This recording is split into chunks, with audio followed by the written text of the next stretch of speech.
aujourd'hui, on va voir ensemble c'est quoi un webbook. On en entend pas mal parler des webbooks, surtout si tu commences à te plonger dans l'automatisation, de te plonger dans Make, dans Zapier. Souvent, on parle de webbook. Un webbook, c'est tout simplement une façon de faire parler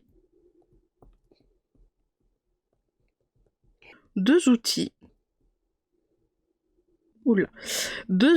ensemble.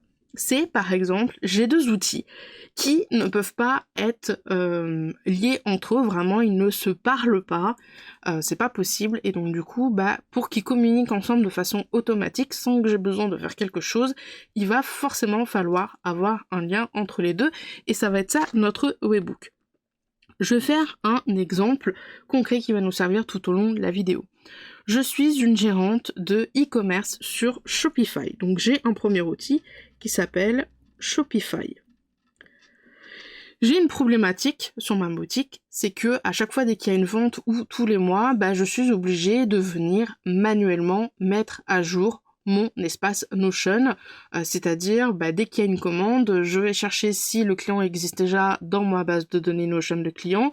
Si c'est pas le cas, je le crée avec toutes les informations, et si c'est le cas, je le mets à jour, etc., etc. Ça, c'est quelque chose que je fais à la main parce que Shopify et Notion ne se parlent pas ensemble de façon directe.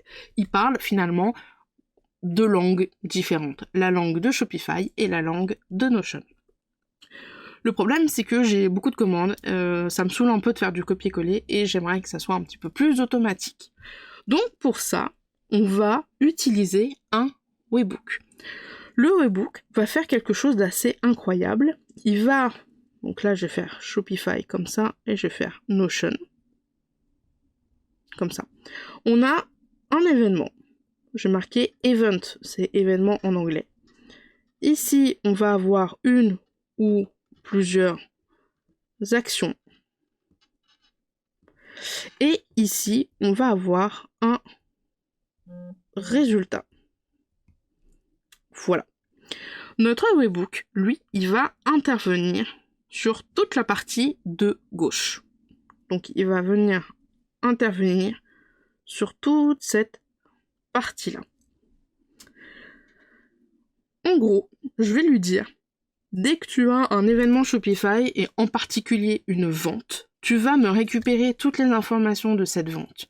Tu vas m'écrire une lettre de toutes les données qui concernent cette vente, et tu vas l'envoyer à Make, qui va ensuite l'envoyer à Notion. Ça va être ça, en fait, le but du jeu.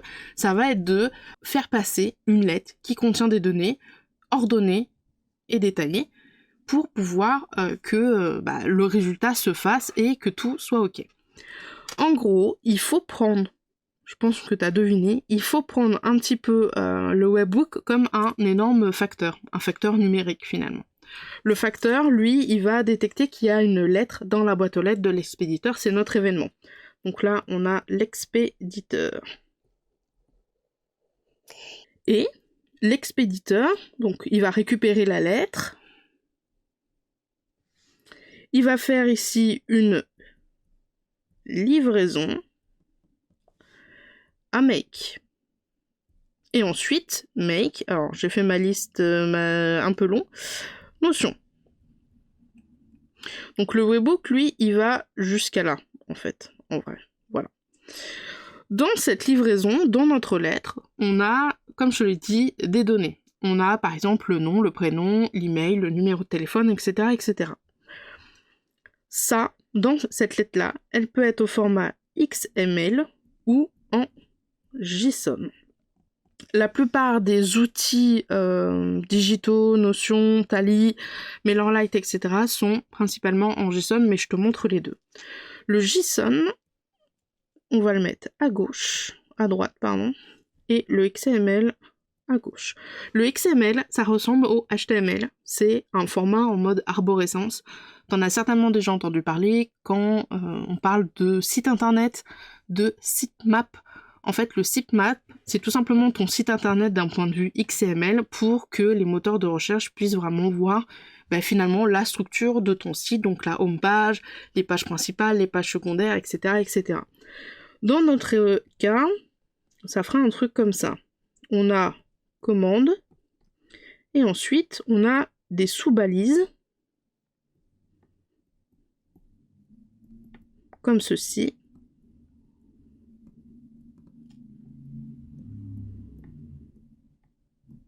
« 06 patapé papata ». Je vais pas mettre mon vrai numéro de téléphone. Hop, hop, hop, hop, hop, hop, on continue, et ensuite on ferme la balise. Donc ça, c'est un format qui est possible de donner. C'est un format qui est de moins en moins utilisé, ça existe encore. C'est pas le plus simple et c'est pas le plus chouette à utiliser. Maintenant, on est beaucoup en JSON, et pour reconnaître le JSON, c'est très simple, c'est une accolade, une clé, donc la clé, ça va être le nom, et notre valeur. Là, ici, la clé, c'est elle, et notre valeur, c'est mon numéro de téléphone. Et ensuite, l'accolade fermée. Le JSON, il est plutôt cool parce que on peut faire des tableaux, parce qu'on peut le manipuler, parce qu'on peut faire du stockage. Dans Notion, c'est du JSON. En vrai, c'est du JSON. Il y a beaucoup, en tout cas, dans les nouveaux outils qui sortent, c'est souvent du JSON. Le XML, il y en a, mais j'en vois pas des masses, en tout cas sur les missions, ou même sur mes propres automatisations, c'est principalement du JSON. Et donc, ces deux formats-là, ce sont des formats ordonnés, parce qu'on peut pas écrire une lettre à la main en mode genre « Coucou, je t'envoie ça, ça ». Il faut trouver quelque chose d'unique, quelque chose d'universel que tous les outils vont comprendre, et donc c'est pour ça qu'on utilise ces deux formats-là, parce que ce sont des formats ordonnés, ce sont des formats logiques, et donc les outils vont les comprendre. Donc pour en revenir à notre schéma duo, ici, on a notre vente, on a la livraison, donc on a le webbook et le facteur qui va livrer en format JSON, dans notre cas Shopify, je pense que ça va être du JSON, et il va le donner à Make. Make va ouvrir la lettre, il va voir que, ok, la clé c'est non, la valeur c'est David, le tel en clé c'est ça, la valeur ça va être 06 machin chouette, etc. Et ensuite il va transmettre ces données-là à Notion, et ensuite ça va faire le reste de notre automatisation classique telle qu'on la connaît, avec peut-être une condition pour savoir si l'email existe dans la base de données, etc., etc. Mais bref, là on rentre dans des détails un peu superflus. Donc voici un petit peu comment fonctionne le webbook. Alors, une autre question qu'il va falloir qu'on se pose, maintenant qu'on sait c'est quoi un webbook, à quoi ça sert et comment à peu près est-ce qu'il fonctionne, c'est comment est-ce qu'il va d'un point A au point B. C'est-à-dire comment est-ce que le facteur sait que de Shopify, il faut qu'il aille livrer à Make. En fait, c'est très simple. Quand tu vas lancer ton premier scénario, tu vas avoir un module dans Make, et ce module va s'appeler Webbook. Dans ce module Webbook, il va te demander de copier-coller une adresse. Une adresse qui commence par HTTP. Et c'est ça, en fait. Ça va être le GPS de notre facteur. C'est vraiment un protocole HTTP. C'est vraiment la même URL, finalement, que quand tu vas dans Instagram, quand tu vas sur YouTube, etc. C'est quelque chose que tu utilises tout le temps. Et ben, en fait, cette adresse HTTP, et il y a toujours plein de numéros, elle est très très longue, il y a plein de numéros, c'est vraiment une adresse postale vraiment très très précise. Et cette adresse-là, HTTP, on va souvent nous demander donc de la copier, donc là ici c'est mon module make, et souvent on va nous demander de la copier dans les paramètres de la boutique, par exemple Shopify. Ce qui fait que quand on va avoir une vente, il va envoyer directement l'information, donc Shopify va aller chercher dans ses paramètres, il va voir qu'on lui a donné une URL, et il va donner toutes les informations à cette URL-là. Et donc en fait, notre facteur, quand il va devoir livrer dans notre scénario make le webbook en mode HTTP, il va tout de suite comprendre en fait que c'est sur cette adresse-là, et cette adresse du coup c'est make. Il se pose pas la question, il voit l'URL, il suit l'URL et c'est tout. Et c'est comme ça que de Shopify à make, on peut communiquer. Alors, l'avantage des webbooks, c'est que ça permet de faire parler du coup deux outils en même temps. ça permet d'éviter de faire des copier-coller entre tous les outils qu'on peut utiliser, et ça permet, quand c'est possible, parce que des fois c'est dans les formats payants des outils, des fois il y a des webbooks qui sont même pas intégrés dans les outils, mais en général c'est intégré, soit de façon gratuite, soit dans les versions premium, mais c'est un peu ce qui va pallier quand on n'a pas une connexion directe. Par exemple, je pourrais, si jamais je pouvais pas me connecter directement de Shopify à Make, c'est-à-dire je vais dans Make, je clique sur Shopify, je connecte mon compte, bah ça permet du coup de pallier à ce problème-là. Voilà, des fois il y a des outils qui sont pas encore totalement dans Make, ou des fois on a besoin des webbooks pour pas mal de choses. Dans cal.com, pas Telly, mais dans cal.com, même si on connecte son compte cal.com, il fonctionne avec des webbooks en fait finalement. Et l'avantage des webbooks comparé à certains des modules, c'est qu'ils sont instantanés. C'est-à-dire que dès qu'il a l'information, donc souvent c'est censé être un éclair cette chose. Voilà. C'est censé être un éclair, c'est instantané, c'est-à-dire que dès qu'il a l'information, il se déclenche. Il attend pas 3 plombes, donc c'est plutôt pratique.